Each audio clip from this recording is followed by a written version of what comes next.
Sevgili seyirciler, Doğa Koruma ve Milli Parklar Genel Müdürlüğü ekipleri sosyal medyada egzotik kaplumbağa satışı yapıldığı ihbarı üzerine harekete geçti ve timsah yediği bilinen kaplumbağalar satılmadan ele geçirildi. Şimdi bu konuya dair detayları da arkadaşımız Halit Yılmaz bizlere aktarıyor.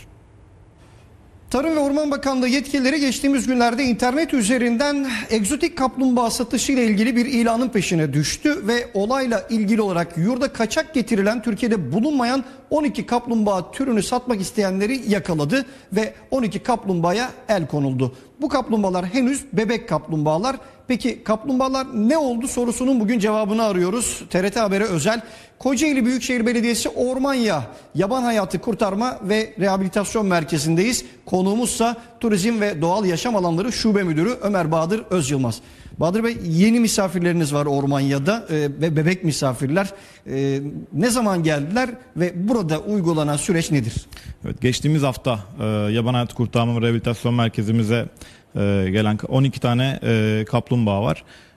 Bunların 8 tanesi timsah sırtlı kaplumbağa, 4 tanesi de Afrika mahmuzlu kaplumbağası. Gelir gelmez karantina süreci başladı. Yaklaşık bir hafta daha devam edecek. Akabinde de rehabilitasyon çalışmaları devam edecek.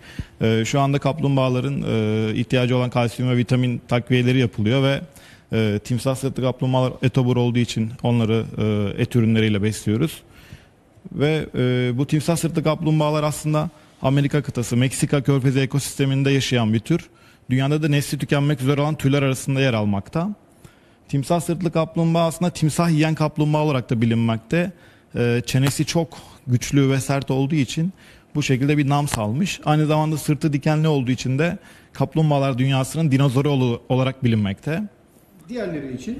Afrika mahmuzlu kaplumbağası da Kuzey ve Orta Afrika bölgesinde yaşamakta. Yaklaşık 50 yıl, 60 yıl ömürleri vardır ve 50 kiloya kadar ulaşabilmekte ağırlıkları. Onlar da Sahra Çölü bölgesine, o ekosisteme uygun habitatlarda yaşamakta. Şimdi bir tarafta bir hareketlilik var ama timsah sırtlılarda bir sessizlik hakim. Bu sessizliğin nedeni nedir? Yaşadıkları yarım küre sebebiyle şu anda kış uykusundalar.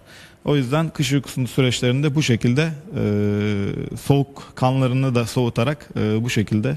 Çok kısa, bundan sonraki süreç ne olacak bunlar için? Bundan sonra rehabilitasyon süreci tamamlanır tamamlanmaz uygun bir habitat, yaşam alanı oluşturup Doğal Yaşam Parkımızdaki Çocuk Hayvanat Bahçesi bölümünde sergileyeceğiz. Evet, teşekkür ediyoruz. Biz teşekkür ederiz. Evet, Kocaeli Büyükşehir Belediyesi Ormanya Yaban Hayatı Kurtarma ve Rehabilitasyon Merkezi'nde kaplumbağalar önce rehabilite edilecek, sonrasında da görücülerin beğenisine sunulacak diyelim. Söz